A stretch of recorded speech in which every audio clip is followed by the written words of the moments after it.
ജപ്പാനിലെ ഗ്രാമപ്രദേശങ്ങളിൽ മഴയും വെയിലും ഒത്തുകൂടുന്ന ദിവസം കുറുക്കന്റെ കല്യാണം നടക്കുമെന്നും അത് മനുഷ്യരാരും കാണാൻ പാടില്ല എന്നും ഒരു വിശ്വാസമുണ്ട്.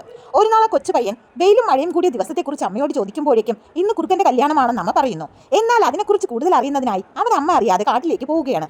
ഏറെ ദൂരം നടന്നെങ്കിലും ഒരു കുറുക്കനെ പോലും അവന് കണ്ടെത്താൻ സാധിച്ചില്ല. എന്നാലും അവൻ പിന്നോട്ട് പോകാൻ തയ്യാറായില്ല.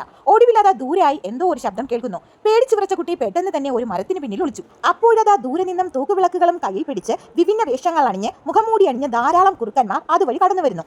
ശരിക്കും അമ്മ പറഞ്ഞതുപോലെ കുറുക്കന്മാരുടെ മനോഹരമായ ഒരു ആചാരമാണ് അതെന്ന് അവന് മനസ്സിലായി. പക്ഷേ അത് മനുഷ്യരാരും കാണാൻ പാടില്ല എന്നുള്ള കാര്യം അപ്പോഴാണ് കുട്ടിക്ക് ഓർമ്മ വന്നത്. കുട്ടി വളരെയധികം പേടിച്ചുപോയി. അവരെല്ലാം ഒരു പ്രത്യേക താളക്രമത്തിലാണ് നടക്കുന്നത് പോലും. പെട്ടെന്ന് അവരിൽ നിന്നും രക്ഷപ്പെടുന്നതിനായി കുട്ടി മാറി നിന്നുവെങ്കിലും അവരിൽ ഒരാളുടെ നോട്ടം കുട്ടിയുടെ മേൽ പതിച്ചു. പേടിച്ചെരണ്ട കുട്ടി പെട്ടെന്ന് തന്നെ അവിടെ നിന്നും തന്റെ വീട്ടിലേക്ക് ഓടി. നാടിനെയും കുടുംബത്തെയും നശിപ്പിക്കാനായി ഇറങ്ങി നിനക്കിനി വീട്ടിൽ സ്ഥാനമില്ല.